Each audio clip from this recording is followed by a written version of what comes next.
Hi everyone, thank you so much for joining us this afternoon after your school day, work day, whatever you've been doing today for our webinar on curriculum planning. So before we get started, I just want to make sure that everybody keeps themselves on mute. There may be opportunities for you to ask questions and take yourself off mute today, but just to kind of reduce some of that noise because we've got quite a few people in the webinar today, which is really exciting. Before we get into any of the detail today, I would just like to acknowledge the land that I'm presenting from today is the land of the Kaurna people, and pay my respects to elders past and present, and pay my respect, I think, to the generosity that I receive from not just Kaurna people, but Aboriginal and Torres Strait Islander people in this work. It really supports me to be able to do my work with integrity. I also want to extend that acknowledgement to any Aboriginal or Torres Strait Islander people that are in the meeting today, and also would love to, I guess, open the opportunity in the chat box for you to let me know where you are meeting from today, as I know we've got people from all over South Australia and would love to know what country you are on or country you are from, if you want to share that information as well. So I'm going to pass over to our two wonderful guests from Narragunnawali. So we have Nina and Lara joining us, who are going to talk through the Narragunnawali website and some of the amazing things you can find in there, as well as more broadly how we can think about curriculum planning for 2023. So Nina is an Aboriginal woman with ancestral ties to, and I'm so sorry, Nina, if I'll do my best to pronounce this properly. You can interrupt me and correct me if you like. Ties to Dunghutti and Aniwan lands while living and zooming in from Winowara country. She's a high school visual arts teacher with 22 years classroom experience in the Catholic system in New South Wales. And Nina works for the Narragunnawali program as the senior officer in the professional learning curriculum. Lara is a non-Indigenous educator who's lived and worked across Swarranjeri, Noongar, Whadjuk, Turrbal, Yadjara, and now Bidjigal country. She's a trained secondary teacher and has worked in the education space for the past 5 years, with a particular focus on reconciliation and First Nations education and advocacy. She's a senior officer at Narragunnawali Reconciliation in Education. So I'll hand over to Nina and Lara, and thank you, everybody. Thank you, Nat. I will just attempt to share my screen again. Is that coming up for everybody? Can you see that? It's not in presented yet. Okay, so if I go to, how does that look? Looks Lara, good. you can see that? Excellent. Thank you very much. Alrighty, so hello everybody. Thank you very much for joining us today as we learn more about reconciliation in education and what that means for us as educators, teachers and leaders in the education system. Thank you so much, Nat, for your wonderful introduction. You were almost correct with the pronunciation. I do have ancestral ties from Dunghutti and Aniwan countries, and I have been living on Wonnarua land 5 generations, so I do feel very much at home on this country. And I'd also like to take note that the first teachers and educators and leaders of this land were the traditional custodians. And may their courage and continued connection and care for country, children and community be a source of inspiration for us all. So with that, I would also like to acknowledge the First Nations people who are in our Zoom today, and note that Australia remains the only British colony who does not have a treaty with its First People. So I'd like to acknowledge the unceded sovereignties of the lands which we Zoom from today. Lara, would you like to do a quick introduction? Yeah, thank you so much for the introduction, Nat. And I would like to extend the acknowledgement that Nina has shared with the Bidjigal people, which is the country and Bidjigal country that I live and work on today, which extends across the Saltpan Creek, Georges River and Botany Bay area. I'd like to acknowledge that Bidjigal people have been caring for and defending country since time immemorial. So much. I'll hand back over to you, Nina. Thank you, Lara. Okay, so just to get into it, a little bit of background for those people who may be at the beginning of their reconciliation journey. Reconciliation Australia was established in 2001, and it's the lead body for reconciliation in Australia. We're an independent, not-for-profit organisation, and we promote and facilitate reconciliation by building relationships, respect and trust between the wider Australian community and Aboriginal and Torres Strait Islander peoples.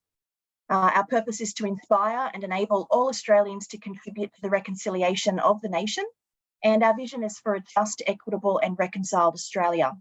We have 5 programs: the Reconciliation Action Plans for corporations and organisations, the Indigenous Governance Program, the National Reconciliation Week, which is coming up, and you can see from our Zoom banners, the theme is Be a Voice for Generations. The Developing Truth-Telling Program, which is still in development, and finally the Narragunnawali program. So the Narragunnawali program, who we represent today, and the rest of the team, we seek to deliver on Reconciliation Australia's vision and operational mission by promoting reconciliation within and across the education ecosystem. So that's how we differ from the Reconciliation Action Plans from the broader Reconciliation Australia organisation. So, Narragunnawali. Reconciliation Australia's team, Narragunnawali, is a team of diverse First Nations and non-Indigenous teachers and educators, and we're all committed to driving a better and braver future of reconciliation in education. In having acknowledged country, I'd also like to acknowledge the meaning of the word Narragunnawali. We were given permission to use this word by the Ngunnawal Elders Council, the representatives from the Ngunnawal community, and that's whose land Reconciliation Australia's head office in Canberra actually stands. So Narragunnawali, it means alive, well-being, coming together and peace. And it reminds us that in order to foster a stronger sense of well-being, coming together and peace in the relationship between Aboriginal and Torres Strait Islander peoples, reconciliation in education needs to be alive. It needs to be actively driven on an everyday embedded basis. So today, Lara and I will be sharing some insights with tools and resources to support you in your personal and professional reconciliation in education journey. But in many ways, you're the best resource that's out there. And I think putting yourself into the reconciliation journey is where you'll be able to find most meaning. Because if you can answer the question of why you're doing what you're doing and why it's meaningful to you, then your learning community will benefit. And that's what reconciliation really relies on. So now I just want to play a really quick clip so that we can learn a little bit. The lands on which we live and learn hold many stories. Some new, some old, some yet to be heard, some yet to be told. Narragunnawali, named after the Ngunnawal word, meaning alive, well-being, coming together and peace, is a program designed by educators for educators and everyone in the community. Schools and early learning services can get involved by embracing our land's deep history and fostering knowledge and pride in Aboriginal and Torres Strait Islander peoples, cultures and contributions. Reconciliation action plans can be developed through the Narragunnawali online platform to guide educational institutions to make commitments to reconciliation in the classroom, around the school or service, and with the community. Professional learning and curriculum resources are on hand to support educational communities build relationships, strengthen respect, and create opportunities. Whether you're a principal, teacher, parent, student, or community member, your journey is important, and Narragunnawali is here to guide you every step of the way. Reconciliation Australia invites you to join the Narragunnawali community and be a part of the national movement towards reconciliation. Together, through education, we're shaping Australia's next chapter. Alrighty, so I put this particular slide up because I think it's really important to begin. We always need to remember that Aboriginal and Torres Strait Islander presence on and custodianship of the lands across Australia has been for around 120,000 plus years, with First Nations cultures in Australia being the oldest living traditions in the world. And sometimes we can get a bit complacent to remember how long that really is.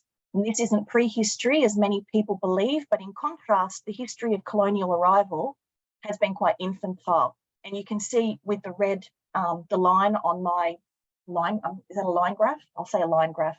I'm a visual art teacher, so I'll say a line graph today. You can see just how little years we've had European settlement within this country and on these lands. It's important to remember that while there's tens of thousands of years of continuing Aboriginal and Torres Strait Islander presence in Australia compared to the recent history of colonial arrival, and compared to even more recent beginnings of Australia's shared journey of reconciliation, there have been a number of milestone dates in this journey, which many of you may or may not be familiar with.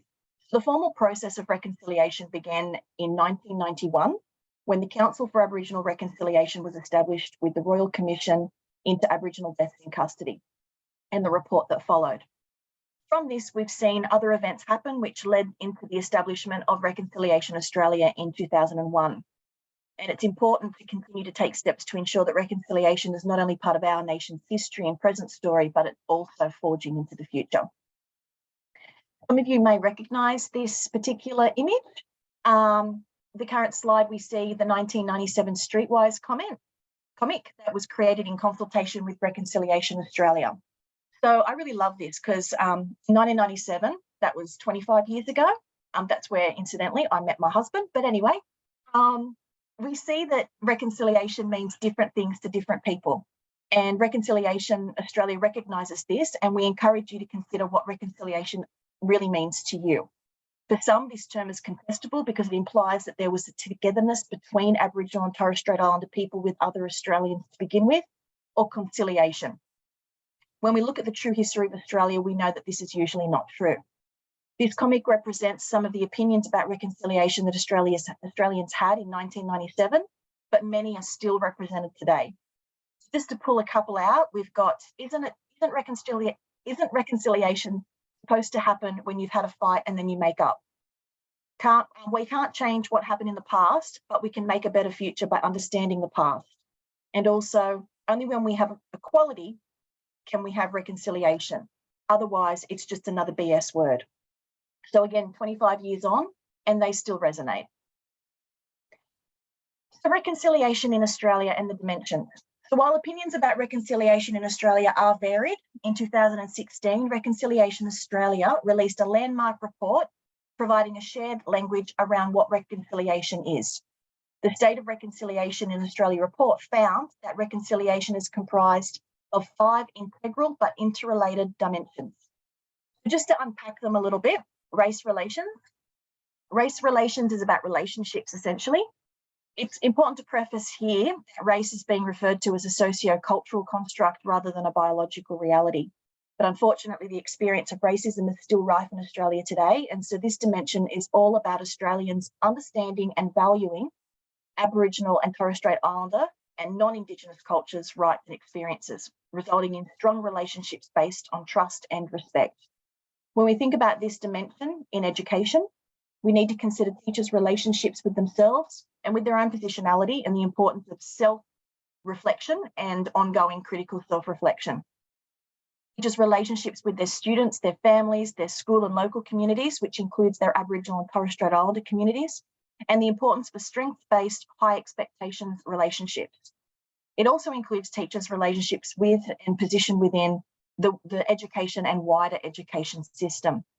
When we talk about equality and equity, this is about ensuring that Aboriginal and Torres Strait Islander peoples are afforded opportunities to participate equally in a range of life experiences in Australia, while ensuring that the unique rights of First Peoples are recognised and upheld. At the high level, the dimension could be seen as balancing the relationship and distinctions between the Universal Declaration of Human Rights and the United Nations Declaration on the Rights of Indigenous Peoples. But on the ground, it can be seen as balancing sameness and fairness. Sometimes treating everybody the same doesn't necessarily lead to fair outcomes. The unity dimension is about actively valuing and recognising the tens of thousands of years of continuing Aboriginal and Torres Strait Islanders cultures and heritages as a proud part of our shared national Australian identity, and one which celebrates unity and diversity. Institutional integrity pretty much calls for the active and holistic support of reconciliation by political, business and community structures, including schools and early learning services, all of which have historically done quite a disservice in respectfully incorporating Aboriginal and Torres Strait Islander peoples, cultures and contributions. When teachers and educators, indeed institutions and systems, understand the historical injustices of the education systems in the past, they can better understand how it can enact institutional integrity today. And that leads into historical acceptance, which is about the need for all Australians to understand and accept the colonial wrongs of the past and their often intergenerational impacts on Aboriginal and Torres Strait Islander peoples.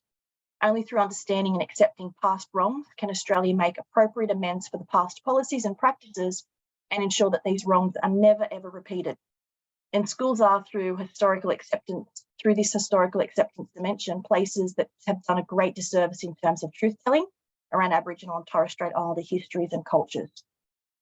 So basically, the state of reconciliation in Australia is only ever going to be as strong as the weakest dimension or the weakest link, because they're all interrelated and they're all intertwined and they all rely on one another. So I mentioned that they were built from the State of Reconciliation report. So building on that building on the 2016 State of Reconciliation in Australia report, the 2021 iteration of the report tracks progress against the 5 dimensions of reconciliation and lays out some practical actions to be taken to continue progress and the reconciliation progress. The report draws on the views of key leaders of First Nations organisations and communities and other Reconciliation Australia stakeholders. So a series of practical examples of reconciliation in action, data from the biennial Australian Reconciliation Barometer, which came out at the end of last year, and other desktop research undertaken by Reconciliation Australia. The report consistently asserts that the role of education as a driving force in the reconciliation movement. The report emphasises the importance of expanding the role of education, recognising not only that the role of schools is critical, but the education sector more broadly is also critical in progressing institutional integrity in its interrelationship with all other dimensions of reconciliation. The 2021 State of Reconciliation in Australia report is a snapshot of where Australia is on its reconciliation journey, where we need to go, and how we're going to get there. What's the report calling for? Well, basically, the report calls for a movement from awareness to action, a movement from safe to brave. It says that the legacies of colonialism are complex and long-lasting, and the solutions have to be the same. For example, you can't create an omelette without cracking a few eggs. So we're going to be uncomfortable while we grow and work for it. So that leads us to education and the critical role that it plays in ensuring that reconciliation drives forward. So historically, the formal education system in Australia has served as a tool of colonisation. Aboriginal and Torres Strait Islander peoples, pedagogies and perspectives have been systematically excluded from and silenced within mainstream education institutions, policies and frameworks. As a result, generations of Australians have grown up with an inadequate understanding of Aboriginal and Torres Strait Islander cultures and very limited awareness of the true histories of Australia. And I think sometimes you just have to pop onto a Facebook thread to realise how much our education system has done damage sometimes.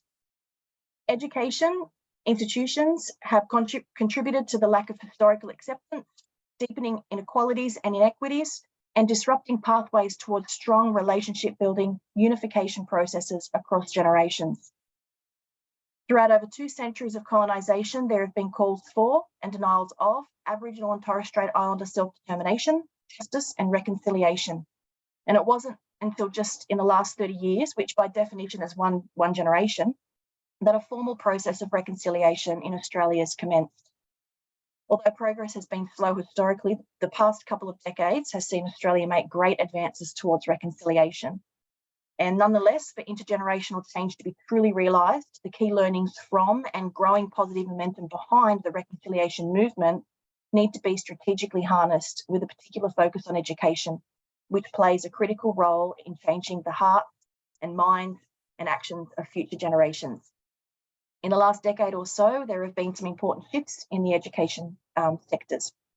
In 2008, the Melbourne Declaration on Education Goals for Young Australians articulated nationally consistent future directions and aspirations for Australian schooling, agreed to by all Australian education ministers, including the need for students to understand and acknowledge the value of Indigenous cultures and possess the knowledge, skills and understanding to contribute to and benefit from reconciliation between Indigenous and non-Indigenous Australians. The Declaration led to the establishment of the Australian curriculum, which included Aboriginal and Torres Strait Islander histories and cultures as one of the 3 cross-curriculum priorities. This was accompanied by the inclusion of reconciliation in the Australian Professional Standards for Teachers, specifically Focus Area 2.4, which I'm sure that you're all very aware of. The Mbatwe Education Declaration in 2019, it builds on the 2008 Melbourne Declaration, and it's whereby the Australian government has recommitted to the importance of reconciliation and to ensuring that all students learn about the diversity of Aboriginal and Torres Strait Islander cultures. Goal 2 specifically, as you can see on the screen, states that Australian governments commit to working in collaboration with all the education community to support all young Australians to become active and informed members of the community who possess the knowledge, skills and understanding to contribute to and benefit from reconciliation between Aboriginal and Torres Strait Islander peoples and non-Indigenous Australians. So shifts in promoting reconciliation in education would not have occurred without the significant advocacy of Aboriginal and Torres Strait Islander educators and Indigenous education consultative bodies who have been advocating and contributing to education reform in Australia over many, many decades. The Narragunnawali program would not be what it is today without the guidance and direction provided by Indigenous education consultative bodies from the program's very inception. When we look back at the notion of historical acceptance in Australia, sometimes it's the case that we don't really know what we don't know yet, or sometimes we don't know how much there is to know that we don't know yet. The long-standing and continued significance of Aboriginal and Torres Strait Islander cultures and contributions, as well as the truths of our nation's colonial history, have not always been taught in Australian early learning services, schools or universities, or perhaps they've been taught in ways that misrepresent or marginalise Aboriginal and Torres Strait Islander voices and perspectives. As a result, fostering reconciliation in education often involves all of us as teachers, educators, and wider members of the educational communities to commit to our own ongoing learning journeys, which can involve processes of unlearning or relearning previously held attitudes or assumptions about Aboriginal and Torres Strait Islander peoples, histories, and cultures. So even for ourselves as educators, it's very important for us that we see ourselves as ongoing learners or life learners. And when it comes to reconciliation and Aboriginal and Torres Strait Islander histories and cultures, sometimes this involves critical processes of unlearning. I'm going to show a quick video here. This one always really resonates with me and the education that I received in the 1980s. I'm showing my age. So I'll just press play and you can have a watch. The moment that I understood that reconciliation could change everything was when I saw the possibilities of what I could do as a non-Indigenous teacher to support the children and the families in the communities I taught.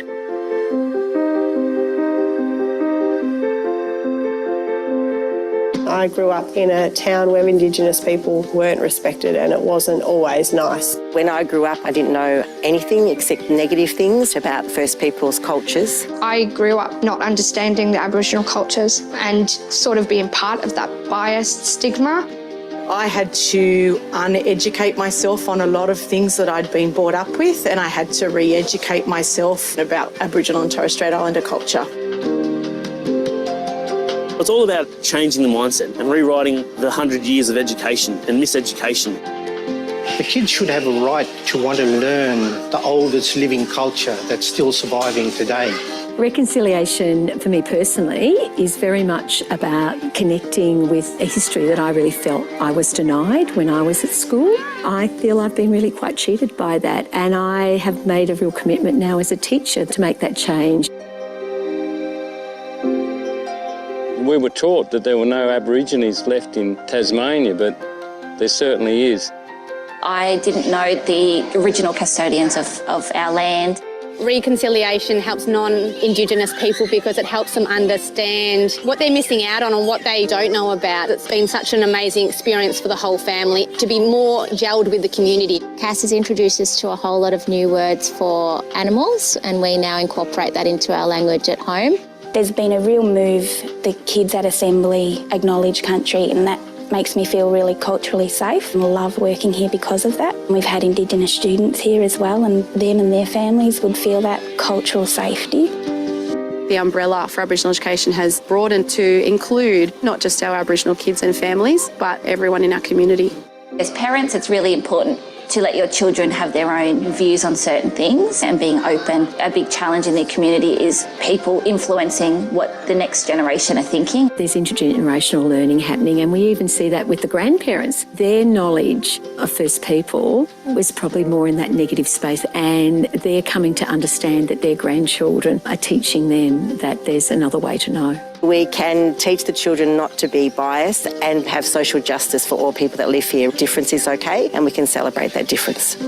As an Australian, it makes me proud to think that schools are teaching the complete history of Australia and not just bits of it. I'm proud to think that there will be a generation of kids, and hopefully many generations of non-Indigenous kids, going out into the community with that greater understanding of what has gone before to make sure that it is better in the future.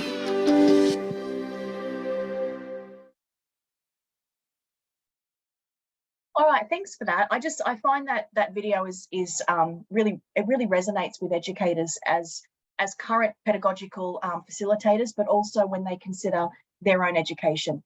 And I know that, like my mother was 17 when the 1967 referendum came along, so she was classified as flora and fauna in this country, but her culture and her schooling never coexisted.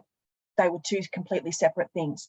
And I think even in the 1980s, when I was going to school, my culture and my schooling, they didn't coexist. But for my kids, that's now happening. And I think that's really amazing, from acknowledging country to embedding cross-curricular priorities. It's enabling kids to have an identity, which is really important. So this leads on to our professional obligations, or we could say requirements.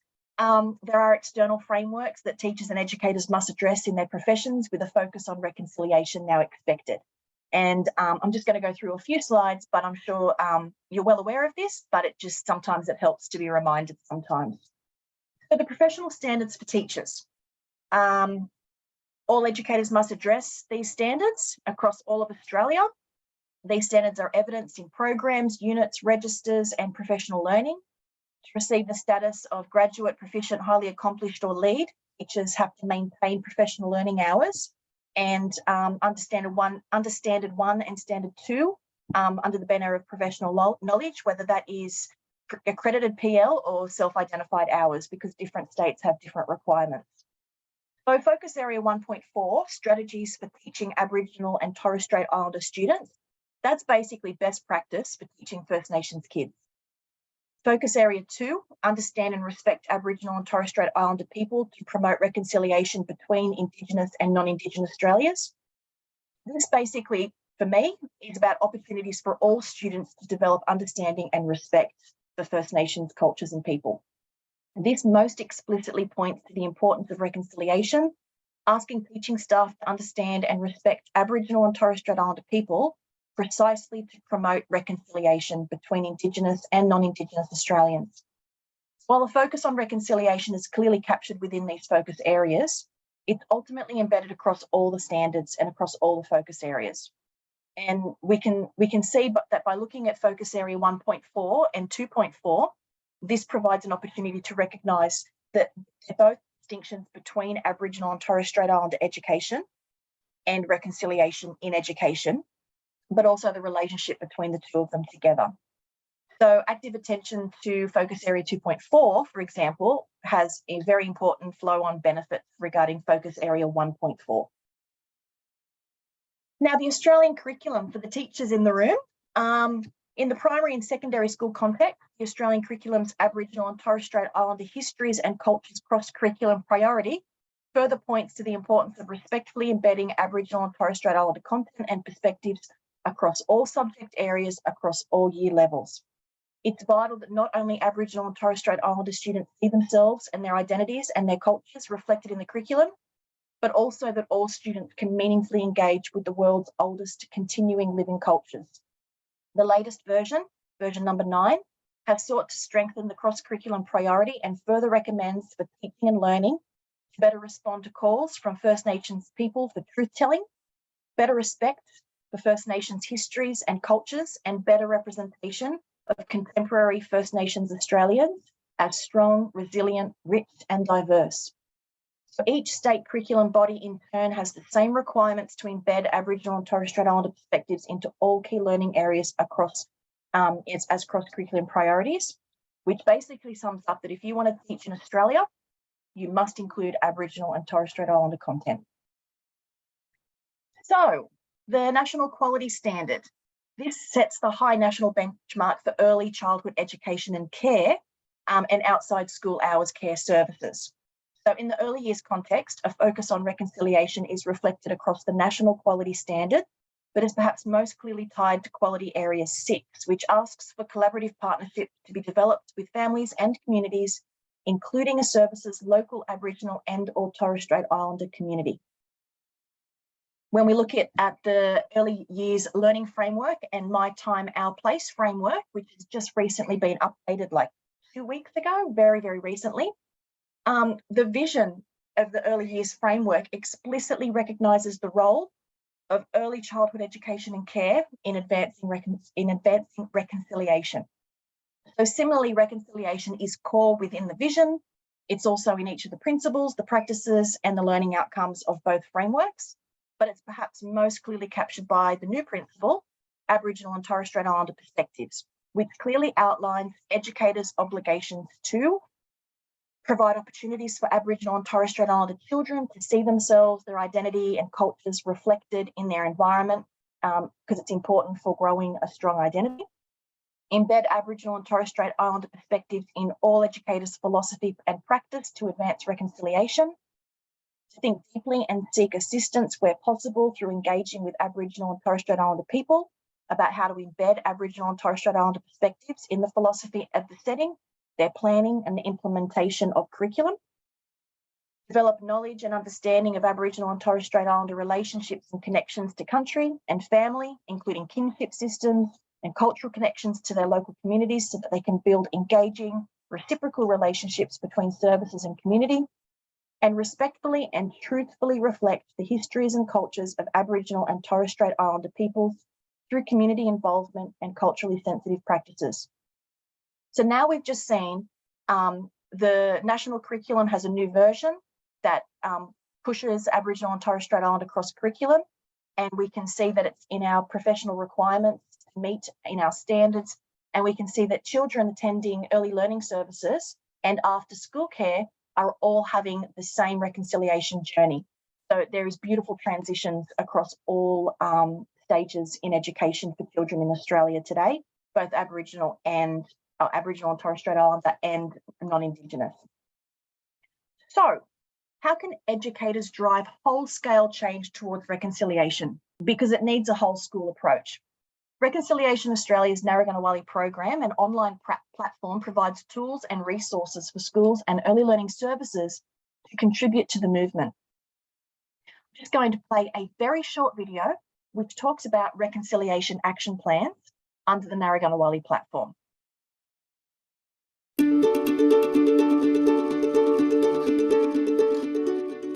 Looking to take action towards reconciliation in education? Becoming a part of the Narragunnawali community and creating or joining a Reconciliation Action Plan, or a RAP, for your school or early learning service is easy and free. Begin by clicking Sign Up to create your individual account and enter your details. Select Join Narragunnawali and an account activation link will then be emailed to you. Once signed up, log into the platform and click Create or Join a RAP. Select your school or early learning service and your position. Click into your school or services RAP. From here, you can establish a working group. Together with your working group, complete the reflection survey. Write a vision for reconciliation and add actions to your RAP. Engage with the guiding information and resources for each RAP action. When adding an action to your RAP, assign it to one or more working group members. You can also set unique goals and dynamic deliverables for each action. Now you're ready to submit the RAP to the principal or director for approval. Once approved, Reconciliation Australia will review your vision for reconciliation before publishing your RAP. Once your RAP is published, download your final RAP documents and see your school or early learning service displayed on the interactive Who Has a RAP map. Now it's time to put your plan into action and build relationships, respect and opportunities in the classroom, around the school or early learning service, and with the community. Remember that your RAP is an active, living document that should be refreshed every 12 months. Whether you're a principal, teacher, parent, student or community member, you can get involved. Your journey is important and Narragunnawali is here to guide you every step of the way. So let's get started.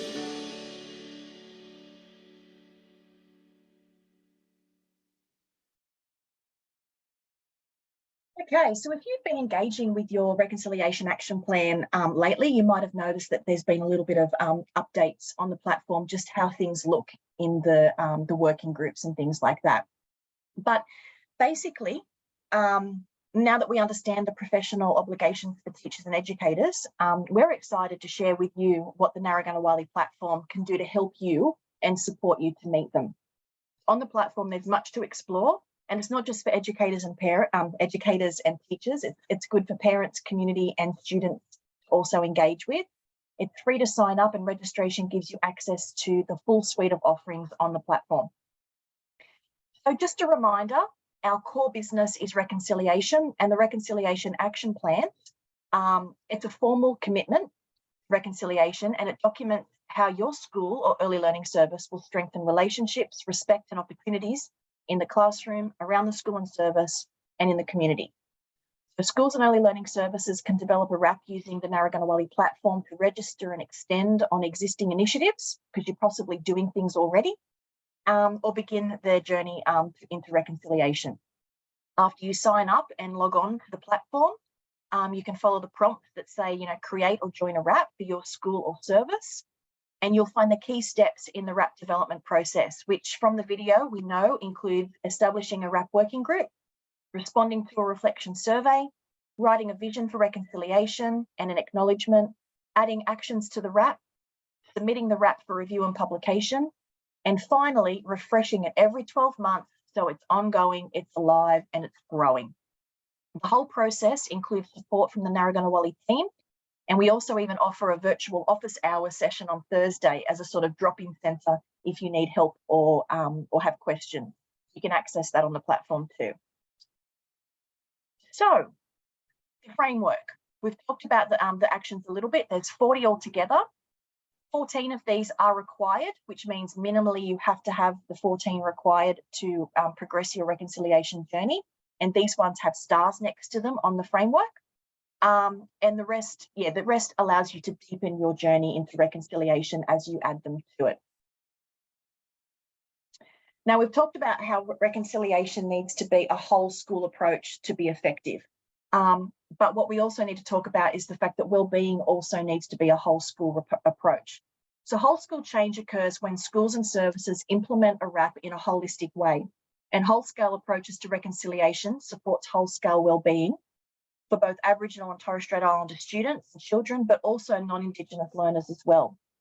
Learning is improved when schools value wellbeing in their philosophy and framework, as wellbeing is also one of the meanings of the Ngunnawal word, Narragunnawali, which we talked about at the beginning.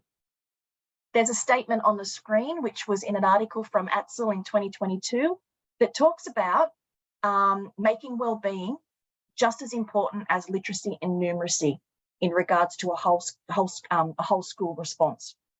So wellbeing impacts on how Aboriginal and Torres Strait Islander students learn, their high achievement, absenteeism, school retention rate, numbers in HSC courses, and tertiary pathways. Wellbeing relies on schools addressing racism, any anti-social behaviour, student agency, a sense of belonging, and students' ability to celebrate their cultural identity. The importance of reconciliation in education literature review states, education is recognised as a key determinant of both health and well-being. Exposure to negative experiences in childhood can have repercussions for the rest of a person's life as it shapes their engagement and attitudes towards institutions. The direct negative consequences for health also affect future health outcomes directly. Although race relations are just one of the 5 dimensions of reconciliation, it can directly affect all others. For example, the positive benefits of education for one aspect of reconciliation in education are unlikely to materialise if students are discouraged from participating in education. There is a clear empirical link between experiences of racism and discrimination and a number of poor education outcomes. Schools prioritising wellbeing and reconciliation in education can be detrimental to reaching 6, if not more, of the Closing the Gap targets. However, the report 16 from the External Review and Evaluation of Narragunnawali talks about some of the real limits within the current Closing the Gap target and agenda, such as the fact that these place all the focus on the characteristics of Indigenous Australians with no targets related to the attitudes, awareness or actions to be demonstrated among non-Indigenous peoples, including recognition of or respect for Aboriginal and Torres Strait Islander cultures or languages. So that talks about the fact that reconciliation is key because it takes 2 parties to move forward. I'm going to hand this over to Lara because Lara's been doing some amazing updates on our platform and she is the best person to talk about this. Thanks, Nina. Yeah, so building off what Nina was saying about the importance of wellbeing, cultural responsiveness is a key step in that journey because we have to have uncomfortable conversations to reflect on our unconscious biases, to acknowledge the wrongs that occurred in the past and to challenge ourselves to work towards a better future. Encouraging all staff to become more culturally responsive promotes a whole of school approach to wellbeing and driving reconciliation in education. So I'm not sure if many of you are aware of ATSL's new Building a Culturally Responsive Australian Teaching Workforce report and also teaching toolkit, but we've got that shown on the slides up here and I encourage you to check that out after this presentation. The link has just been popped in the chat. Thank you so much for doing that, Nat. So ATSL recently released a report on how to build a culturally responsive workforce and teaching workforce. And as part of the report, it asserts that it's essential that cultural responsiveness is embedded in all aspects of the teaching and learning process, including in assessment methods, pedagogy, curriculum content, as well as in school and system governance structures and policy and decision-making structures. And in the report, it identifies that a RAP is a useful starting point and continuing reference, reflection and guidance point if embedded alongside other culturally safe processes, frameworks and policies. So after they released the report, where they did a lot of consultation with First Nations educators and non-Indigenous educators, they released a integrated teaching toolkit, which can help teachers, educators and staff move towards cultural responsiveness. And as part of the teaching toolkit, it includes a self-reflection tool, which you can see first, which is a tool for all school and leaders and teachers and support staff and admins to check and develop their level of cultural responsiveness using a private questionnaire Then there's the intercultural development continuum and the intercultural development capacity framework, which both provide steps for becoming more culturally responsive and where you can go along in that journey. I'd like to just take a minute to say the previous language that was used was cultural competence, but now the more appropriate terminology is cultural responsiveness, as cultural responsiveness reflects the more ongoing journey of becoming along that process, rather than cultural competence, which suggests that you can be culturally competent. But really, as we were saying before, it's a constant journey of learning, unlearning and relearning. And Narragunnawali has a RAP action, which steps out how to build cultural responsiveness and links to the teacher toolkit, which you can see on the screen now.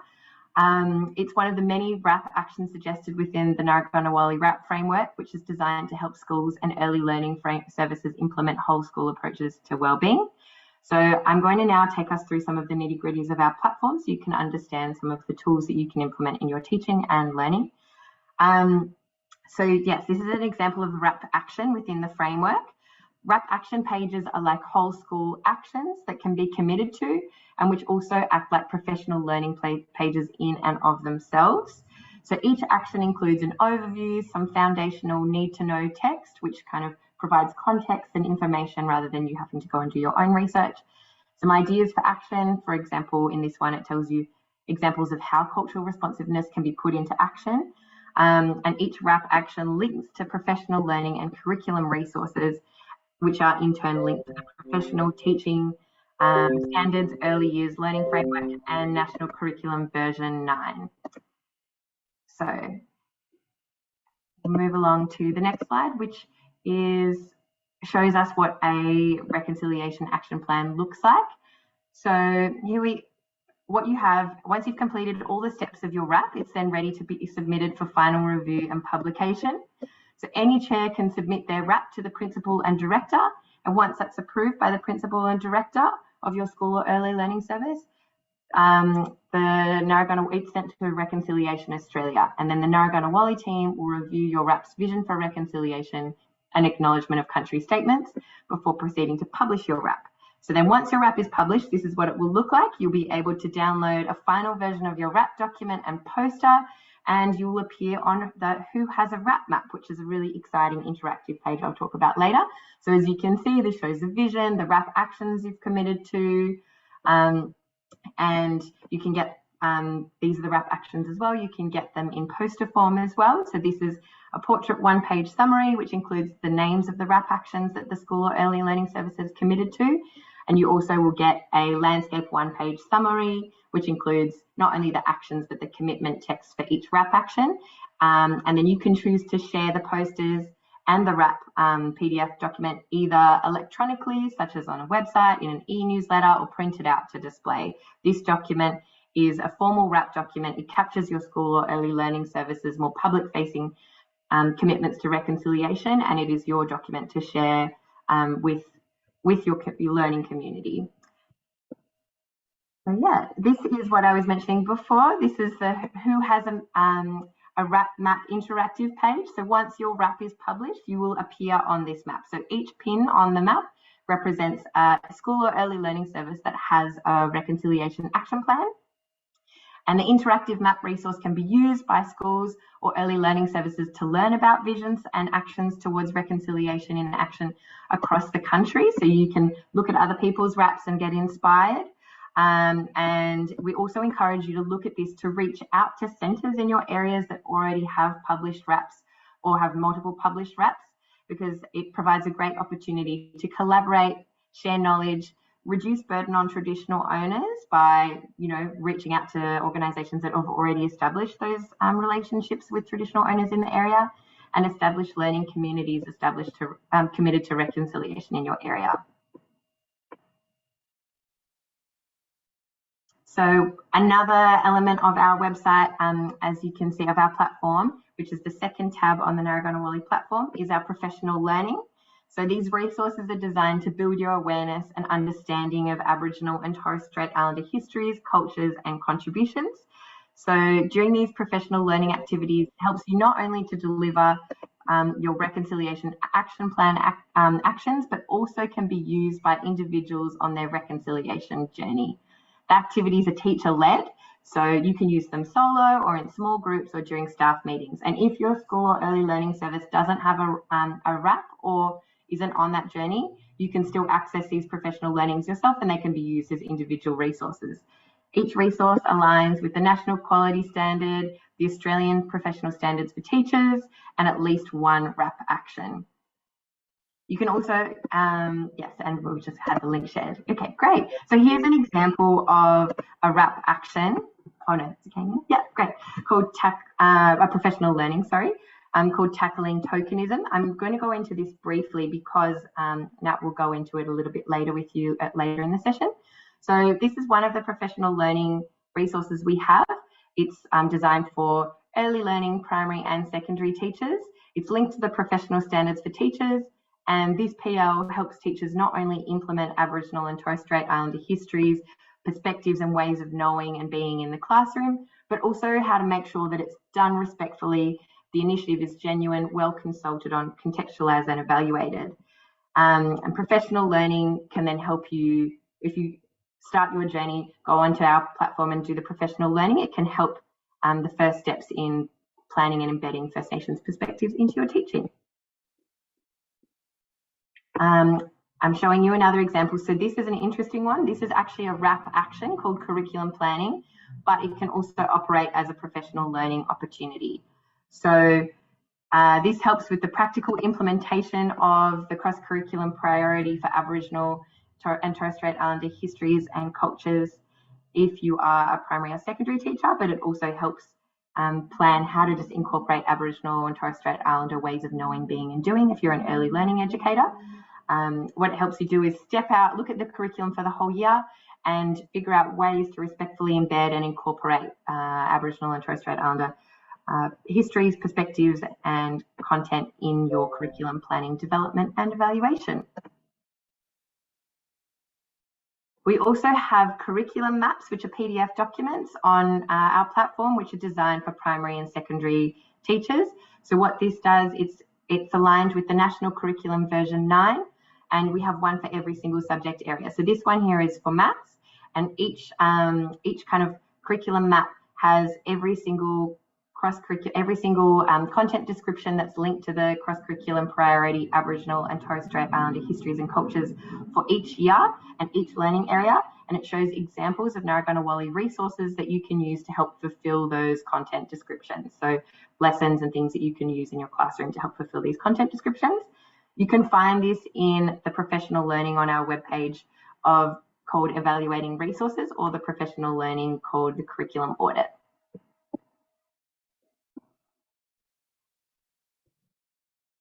So these are, we also have curriculum resources, which is the third tab on our platform.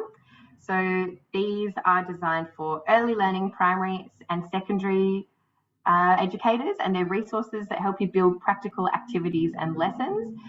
They can also be used independently. So for example, if you are a maths teacher, you can go in and filter all of the curriculum resources we have that help embed Aboriginal and Torres Strait Islander perspectives and contributions in the classroom. And you can filter it also by year level, and you can have a look at ways to best embed this in your classroom. Each resource has elements of the early years learning framework and the Australian curriculum, both version 9 and version 8.4, and aligns with RAP actions. So you can use them as is or adapt them to your local community and setting. We also have subject guides, a suite of subject-specific resource guides on the Narragunnawali platform. Each guide helps you embed reconciliation and Aboriginal and Torres Strait Islander histories and cultures and contributions in your lessons and activities. So they're really specific to subjects and span across all learning areas, making them great for any cross-curriculum priority or for the early learning years framework. The guides are a foundation to build on and adapt to your local area and setting. And when using the information, make sure you always consult with your local Aboriginal and Torres Strait Islander community and critically evaluate the resources. And we have a tool for helping you critically evaluate resources on our platform as well. But yeah, I encourage you to have a look. They're really comprehensive guides. They include timelines and things like that. We also have quite a few webinars available on our platform, which can also assist you in your reconciliation journey and with the school's RAP, and also act as professional learning. We have our webinars are free and registration simple, and time spent engaging with these webinars can be added to your elective professional development hours. And I forgot to mention before that our professional learning activities can also be used as part of your professional development hours, the elective ones. Just please check the guidelines within the teacher accreditation regulatory body in your state or territory. We have on-demand webinars, which are there all the time, and you could watch whenever suits you best. And these are, one of them is the Reconciliation in Education webinar series, which you can see, and a RAP action series, which helps you explore the 14 minimally required reconciliation action plan actions for schools and learning services. We also have live webinars. We have one up and coming webinar on the 1st of May. You can go onto the Narragunnawali platform, go into the More tab, click webinars, and you can register for our National Reconciliation Week webinar on the 1st of May. We've got something exciting to share with you as well. So since 2017, we have the Narragunnawali Awards are the only national awards program that recognises and celebrates Australian schools and early learning services that are implementing outstanding reconciliation initiatives, because we know you're all doing so much and there's so many amazing things being done out there. We really want to recognise and celebrate that as well, and also provide an opportunity to share that as inspiration for other schools and early learning services around Australia. So finalists, they're acknowledged for their strengthening relationships, building respect, providing meaningful opportunities in the classroom, around the school or service, and within the community. And so the Narragunnawali Awards are open at the moment, and they will be awarded this year. The way you apply is, there's two ways. Firstly, parents, carers, staff, community members can nominate a school or early learning service for Narragunnawali Awards 2023.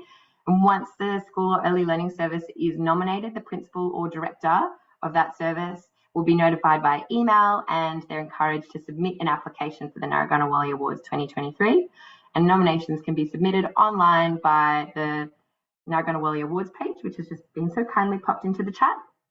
Another way you can apply is any school or learning service with a RAP, a published RAP, so you have to have the RAP published first, can start an application for the Narragunnawali Awards 2023, even if they haven't received a nomination. To start an application, members of the school or early learning services RAP group can follow the prompts under your tab, your RAP tab, when logged onto the Narragunnawali platform. But yes, as I mentioned, get onto it because you do have to have a published RAP first. Applications are open now, and they'll close just before midnight on Friday, the 5th of May, 2023. We've got a little film to share, which provides a bit more context rather than just me talking at you. So I'll leave that to Nina to play that one. Are you part of a school or early learning service demonstrating outstanding commitment to reconciliation in education? Or do you know of a school or early learning service who are making great strides towards reconciliation? If so, then mark your calendars for Monday 30th of January 2023, when the next Narragunnawali Reconciliation in Education Awards open for nominations and applications. For more information on the awards, go to narragunnawali.org.au/awards. Thanks so much. Keep up the important work you're doing and keep in touch. And so that concludes the end of our presentation. I'm not sure if we have time for questions or if you'd prefer to save them till the end, Nat, whatever suits you best. I'm happy for you to take questions. I'm sure that there are people in the webinar tonight that would love to ask them, so may as well get them out of the way now. If anyone has any questions, feel free to unmute yourself, or you can also pop them in the chat box if you feel more comfortable.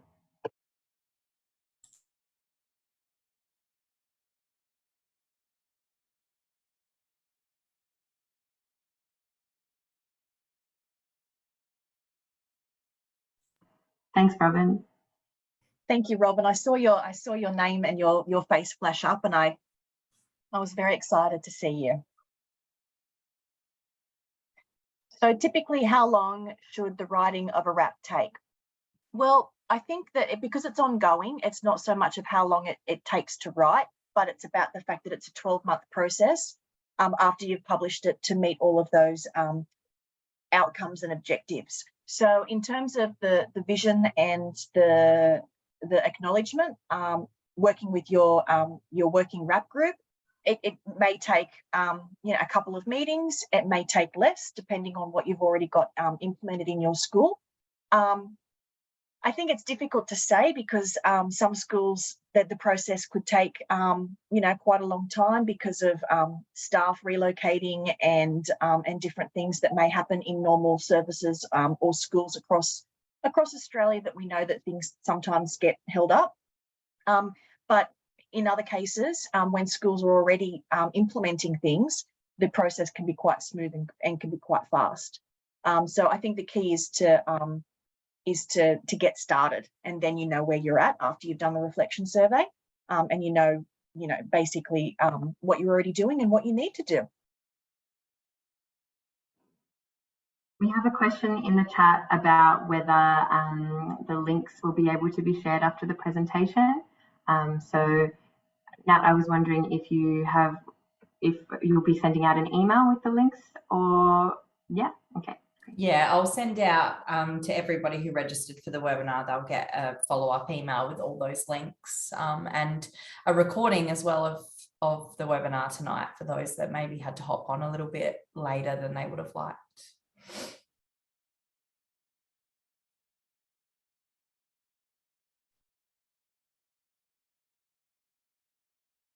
Okay, so Adriana's has asked, is there a difference between the professional or corporate reconciliation action plans to the Narragunnawali one?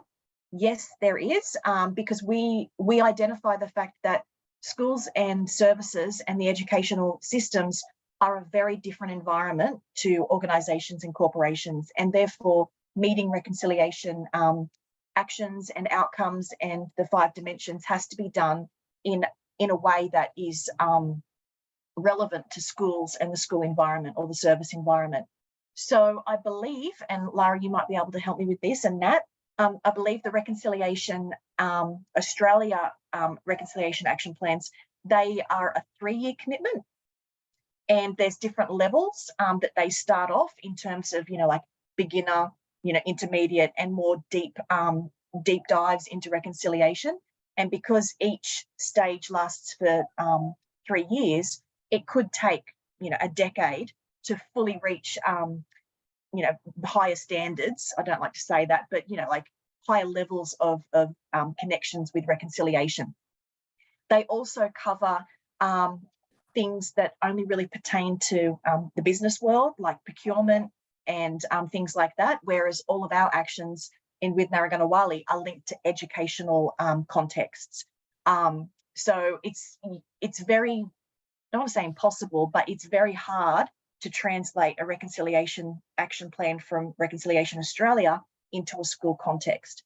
So I know school systems, like for example, a diocese or the Department of Education, they would have a corporation reconciliation action plan because they're looking at reconciliation from an organisational level.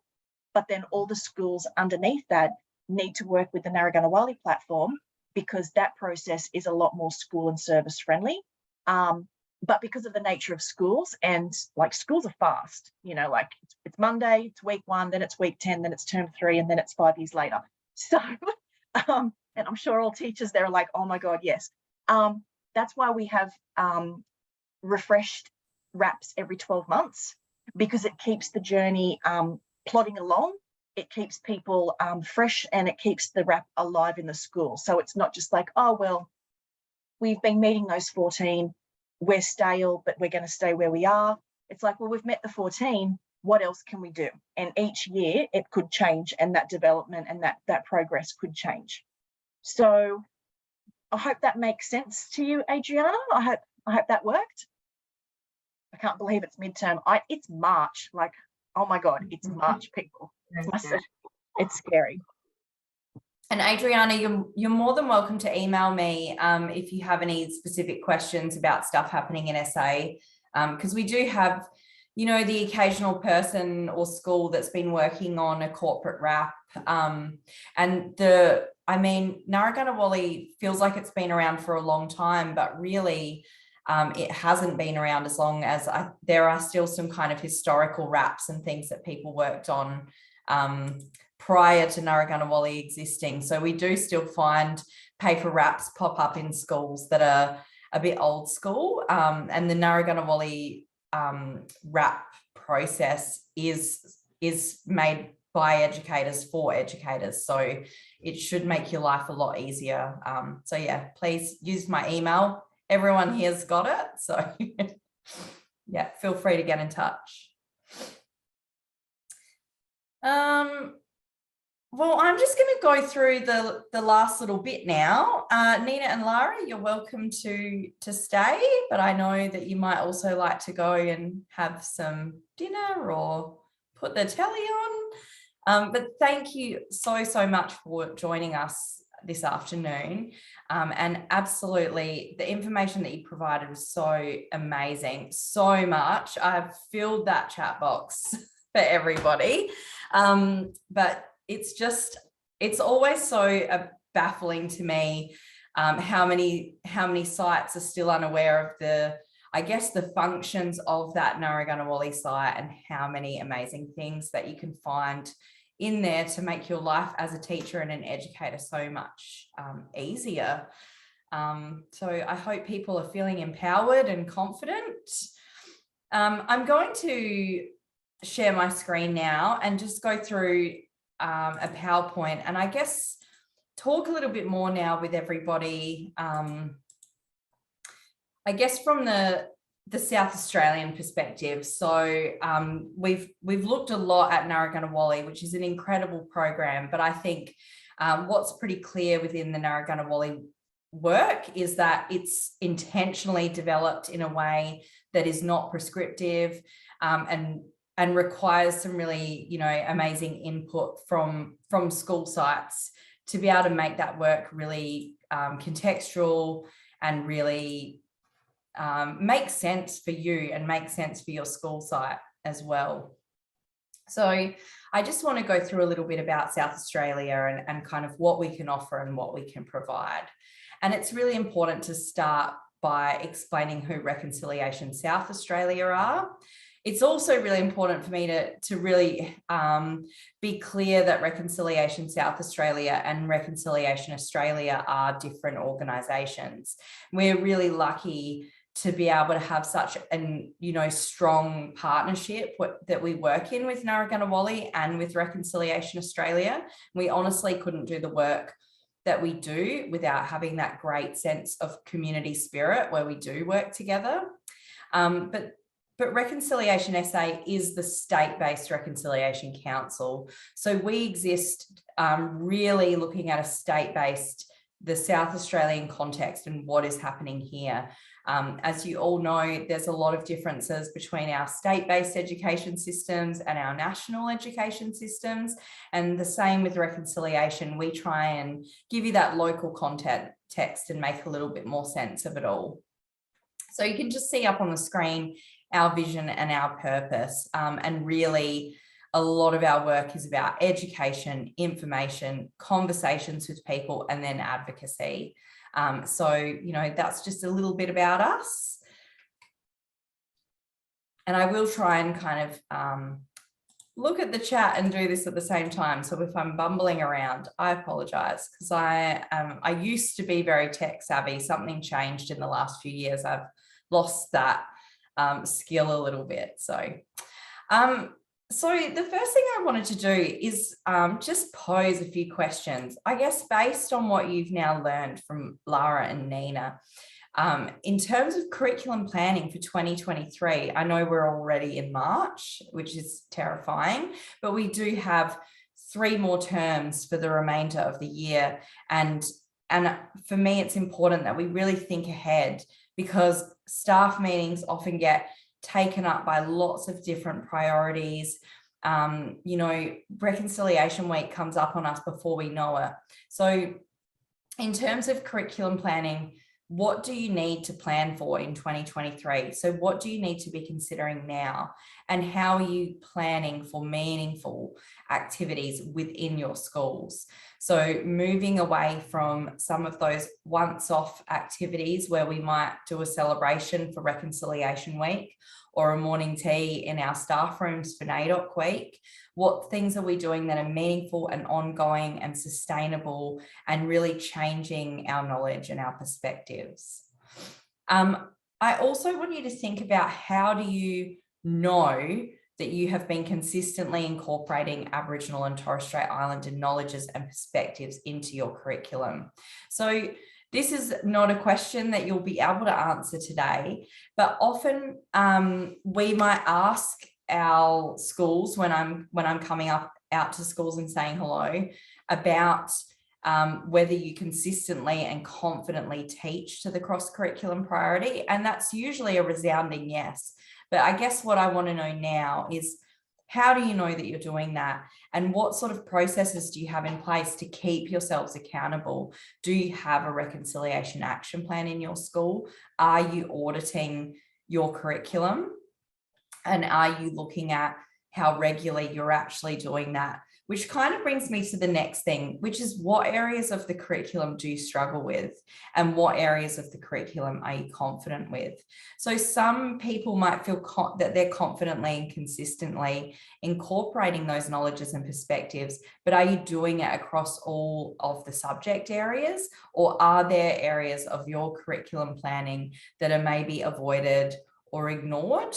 And it's really important that we look at that and are honest about that, so that we can make a difference. And I think looking at some of the amazing resources that we've seen from Narragunnawali, the subject guides alone can help you to really think about how you can better incorporate things like Aboriginal and Torres Strait Islander perspectives on mathematics, or in physical education, in those kind of areas that people feel maybe a little bit less confident to get engaged in this work in. So while I'm going through these slides, if you want to be vulnerable and honest in the chat box, if you've got areas of the curriculum that you struggle with, or alternatively, if you have got areas of the curriculum that, you know, maybe you feel really confident that you've done some cool work, that you've done some really interesting activities through that, please share them, because I'm sure that other people in this webinar tonight would love to hear the ways in which you're teaching and educating children and young people in really innovative and creative ways as well. I love to just pose inquiry questions. My background is early childhood teaching, and I'm a real critical thinker, and I love critical reflection. So I'm not necessarily going to answer a lot of the things that I pose. I'm hoping that you'll go away and I will kind of explode your brains a little bit so that you think about that for the next few weeks. And you have my email, so you can also come back to me and talk to me about that and tell me off. So Nina and Lara did talk specifically about this professional learning resource, and I really wanted to just have a little bit of a deeper look at it together, because I think that what often comes up, I often do these workshops and I do pose the question around, you know, how do you feel about reconciliation work, and what sorts of things come up for you when you start really thinking about how you can do this in your school? And fear and kind of concern for offending First Nations people are often things that come up, and this fear of, you know, being tokenistic and not doing things properly, or not doing it the best way that we can. And so I wanted to give you an example of how the Narragunnawali website can really support you to do that critical reflection and to think a little bit more about, I guess, how we can move away from tokenism, but also how we can understand what tokenism means. So what I want you to do is have a think. I'm just going to put on the next slide, I'm hoping that you can read that. You might have to minimize some of the little floating heads.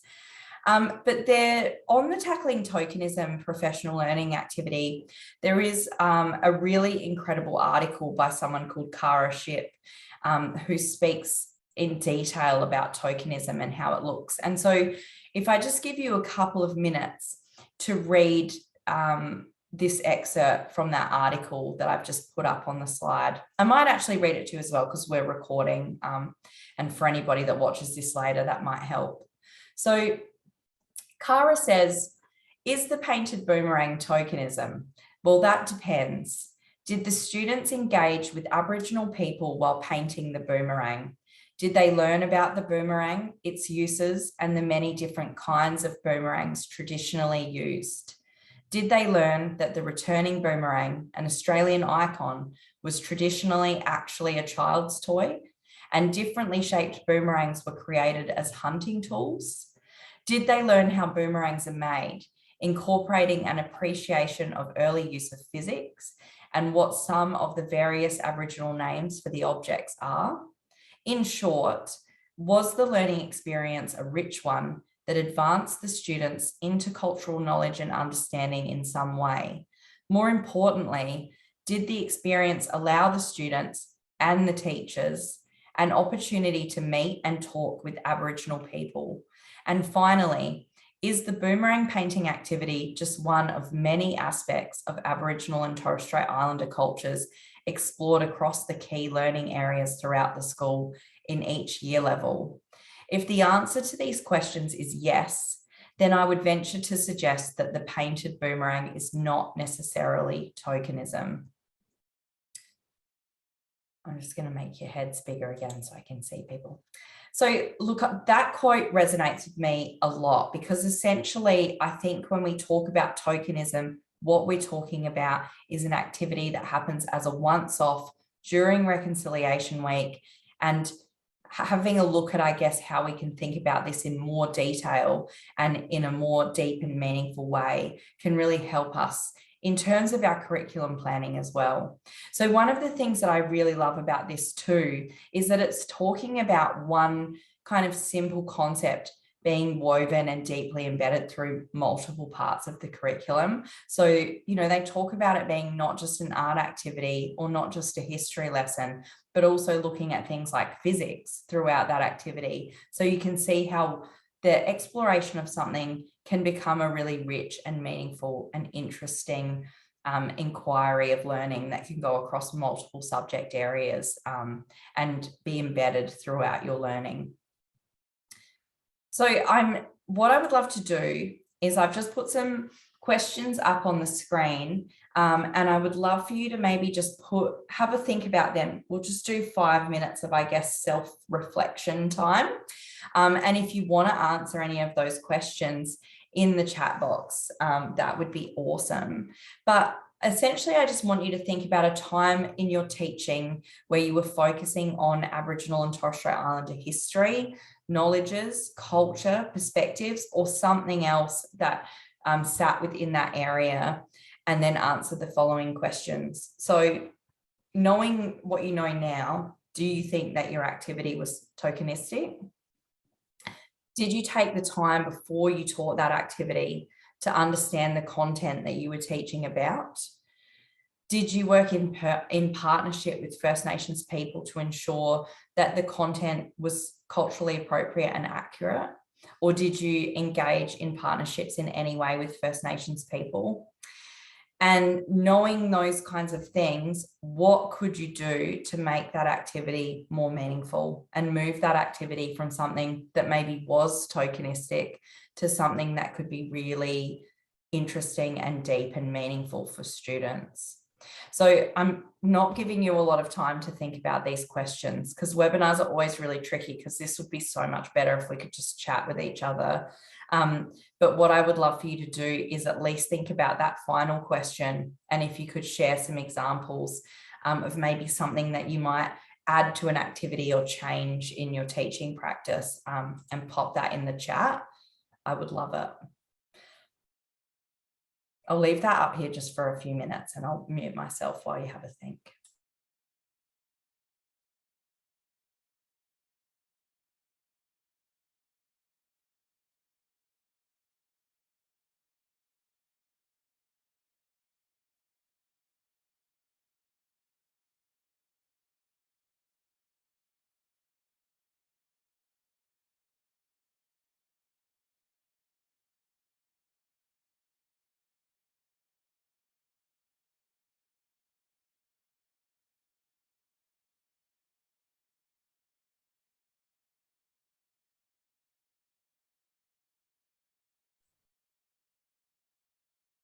All right. I've just put like a question in the chat, and you can add to that as we go through, because I would love for you to have a think about that. And also, if you have ideas or you want to explore something further, again, get in touch with me. I'm happy to have a conversation too and unpack some of those things with you. So I wanted to go through some illustrations of practice, some things that I've picked up through working with schools and going to visit some schools, and hopefully to give you some,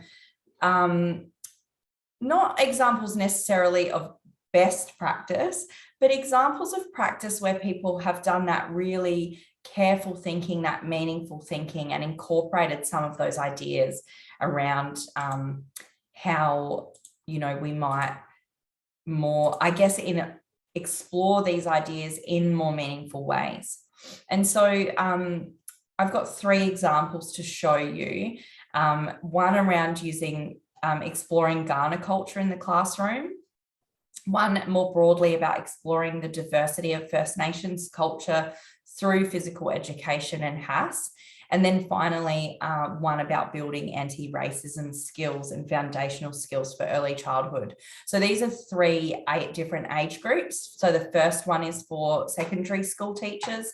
The second one was in a primary school. And then the third one is early childhood. And at the moment, I've left the names of the schools off of this, just to kind of, in case they weren't really keen on me sharing everything that they're doing. But I know some of them will be happy for you to have more information if you contact me separately to this. So the first illustration of practice I really wanted to talk through was in a secondary school, where the school worked with Jack Buckskin, who a lot of you would know through your work in schools, as Jack has been a really wonderful asset for early childhood and really generous with his cultural knowledge, and his understanding of working with children and young people is really amazing. And so Jack actually worked with the secondary school and the students to develop a scar tree and to find the right tree in their school that they could cut a Kaurna shield from and talk through what that means. And so for me, this activity is a really good encapsulation of how you can take one activity and put it across many different lessons.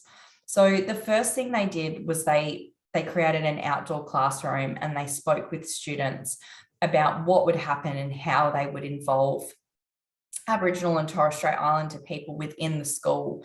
And they had this brilliant idea of doing the scar tree. But before they could do that, they needed to really think about the cultural safety of their own school and whether they were ready to be welcoming people in and inviting people into their school. And the students led that process and came up with some really brilliant ideas around Aboriginal languages maps in classrooms and visible culture and things that they could do to make the school setting something that was safe and welcoming for when they invite special VIP guests into their school. Then Jack took the students through a lesson and actually showed them how he was going to cut the tree and how they cut the shield out of the tree in a way that continues to keep the tree living and alive and unharmed. And then that Kaurna shield went to their woodworking, where they were able to use that and make that into a really beautiful symbol. It then went to Jack, who painted it up in the Kaurna colours, and then was returned to the school to be put on display in their foyer. So you can see an activity with some really kind of deep thinking that could have been something really simple, where they just invited someone in a transactional way, did the scar tree, he left, they had the shield given to them in 6 months. But they used this activity as an experience to be able to really build on their students' learning. And it's become such an important space in the school, and it's a public facing space. And all of those things were really carefully considered before they made the decision on how they were going to, make sure that this was a culturally significant part of the school. So I think that's a great example. And they use that now as an outdoor classroom as well. So they've built a yarning circle around it, and the teachers use that as a place have a yarn with their students and unpack some inquiry questions and ideas. And a lot of the Aboriginal and Torres Strait Islander specific teaching that happens in lessons like history and civics and citizenship in good weather happen in that outdoor yarning circle, which is really great. So just embedding that kind of those perspectives and those ways of doing and being into the school. The second illustration of practice that I wanted to show you was from a primary school, and this was done with, I think, year 3s and 4s, but could be done across really any age group. And it was around exploring the diversity of First Nations culture. So for a PE lesson, and I think it was initially like a competition, a walking competition, students were plotting their kilometres while they walked around the oval. So pretty much every day they were going out on the oval and they were doing laps, some were running, some were walking, and they were just doing a measurement activity and measuring those kilometres. And the teacher of that classroom thought, how can I bring in Aboriginal and Torres Strait Islander perspectives into this activity and be creative in how I teach about Aboriginal culture and languages with my students? And so what they had been doing was plotting how far around Australia they had walked. And instead of continuing that, they started plotting on the Indigenous languages map, which is a really easy resource to find. And I'm happy to send a link out for people who need that. And so every time they touched down in a new country, they started to research key facts about where they were. There's some really great websites where you can find some key language words from certain areas in Australia as well. And the students then got a really good understanding and a better understanding of that diversity of nations that exist in Australia, and started to learn the diversity of the languages spoken, of the culture, of the ways that people live, which I think is a really great way of bringing this work into obviously looking at history and looking at, again, Aboriginal perspectives and ways of being and doing, but doing that through the lens of physical education and still showing how like one lesson, again, can go across multiple subject areas. And this is something that comes up a lot for our students. And I think it's important to acknowledge that a lot of our non-Aboriginal students and don't have the broadest understanding and often do hold stereotypical views when it comes to how Aboriginal people live. So we do still, particularly with young children, get questions or comments around Aboriginal people still living really remote, regional, and this activity gives them a really good sense of the fact that Aboriginal people are everywhere and live everywhere in Australia and live in an incredibly diverse number of ways and with different people. And, you know, there's not one way of, I guess, being or doing things. So,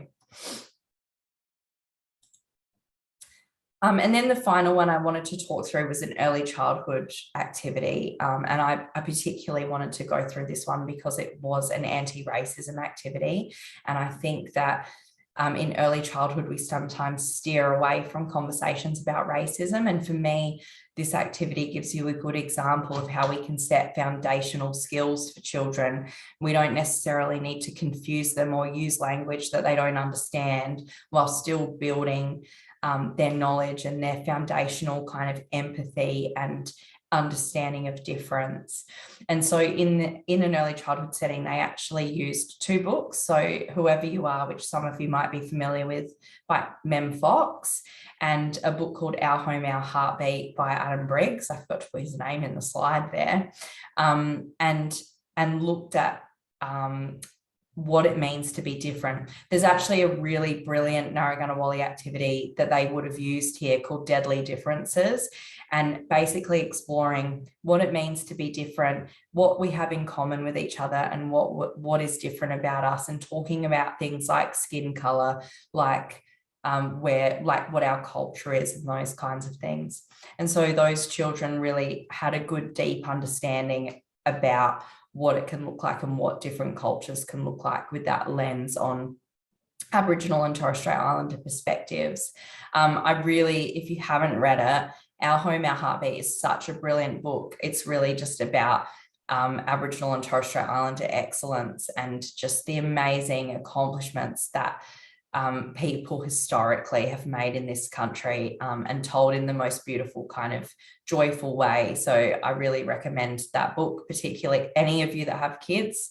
It's great to read up to about 12 years old, I think. And I mean, I'm 38 and I still love it. So hopefully those kind of inspire you. I can't go through every possible amazing illustration of practice that I've seen because we'd be here forever, but there are some really brilliant things that are happening out in the schooling community and the early childhood community.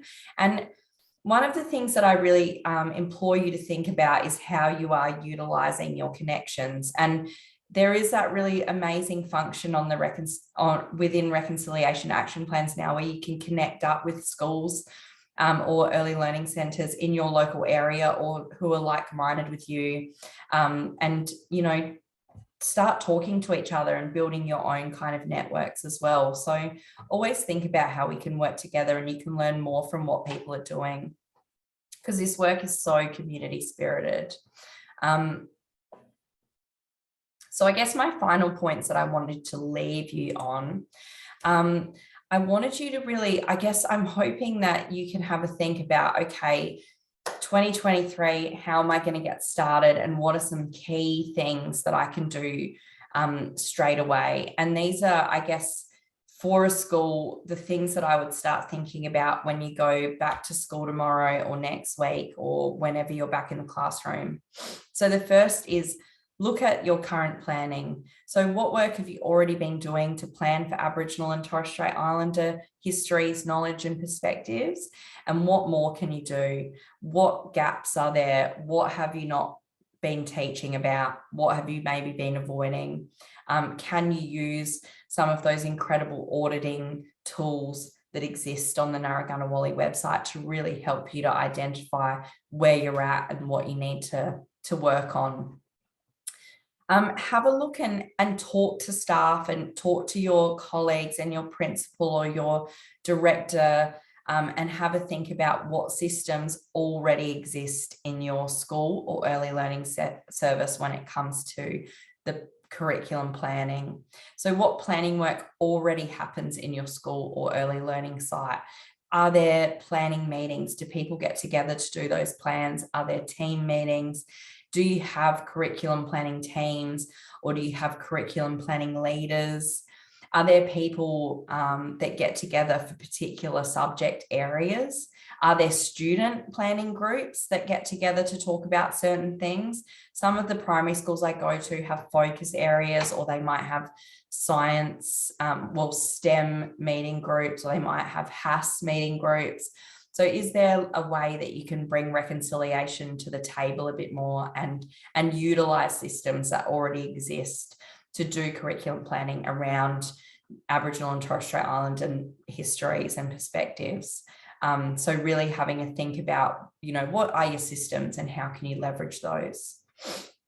I also think it's really important to at least try and dedicate at least one staff meeting this year to talk about reconciliation in curriculum planning. And I'm being really generous in saying just one, because my preference would be that you're looking at this every term, but dedicate a staff meeting to talk about, you know, who is doing this work really well and who maybe is struggling and needs some support from their colleagues. So identify the strengths of your staff and also identify where you need to put more energy and what sorts of things are you maybe needing to put some more thought into. And then finally, after doing those things, identify what your learning needs are. So what professional development and learning do you need to participate in to plan effectively? If you are struggling with particular subject areas or there's content that you don't feel confident to teach about, what sort of professional development do you need to access or do you need to engage in? Because there's lots of amazing cultural responsiveness training. There's lots of like really amazing cultural workshops and things held by Kaurna people, by Narungga people in South Australia. Are there people that you can get in contact with and build your capacity and build your confidence and do some learning in this space? So that's really it from me. I just wanted to kind of, I guess, support you to think a little bit more about what you can do. I don't ever like to let people leave my workshops or webinars without thinking of at least one thing that you're going to do.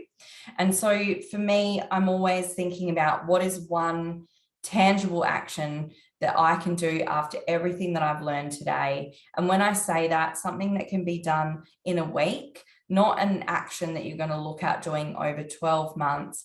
What could you do when you get home after work tonight, or when you go back to school tomorrow or next week, that you can start straight away? So things like, if going through this work, you realize there's some stuff that you don't really know, would it help to have a look at who you follow on social media and make sure that you're following more Aboriginal and Torres Strait Islander creators on there? Or is there a book that you could order tonight from Book Depository that will arrive next week that you can read?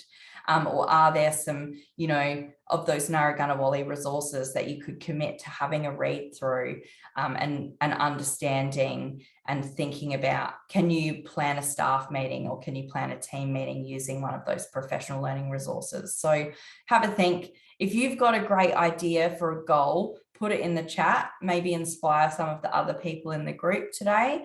But please, you know, share your ideas.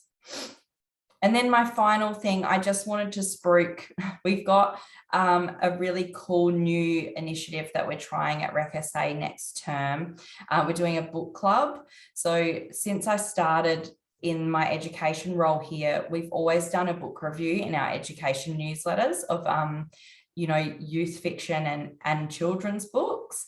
And so we thought we'd give a go next term at having a think about how we can have a talk about practice and how we've maybe used books within our curriculum planning or within our teaching in early childhood. So the last book review was Come Together by Isaiah Firebrace, which is a brilliant book, actually really great for adults to read, honestly. It's got some information in there that might help some of us as well. And so if you want to register and join that group and have a go at using that book in your classrooms or early learning settings, please register. It's free and it will be just a really fun networking chat online and hearing from other people about some of the inspiring things they've done or activities they planned as a result of using the book as a provocation. So please feel free to join. That's it from me. I'm just going to have a look in the chat and see if there's anything I've missed. And if you have any questions, I'm happy for you to take yourself off mute as well and ask them in person. Otherwise, I'm going back in time in the chat to make sure that I haven't missed any questions.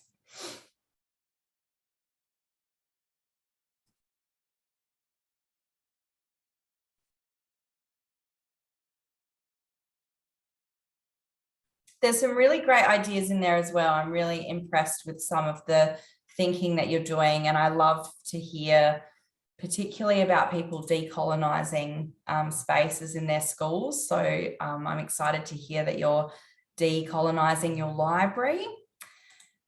You can always get in contact with me. I'm going to send you all an email with a bunch of links and information. So including a link to that webinar, yeah, the book club webinar. So yeah, I think we'll leave it here. If you've got anything else, I'll be like kind of slowly packing this down. You can ask me a question, but otherwise, thank you so much for joining, and appreciate you giving up your time on, you know, it's now 5:30 in the evening. So, you know, always appreciate that. Thank you.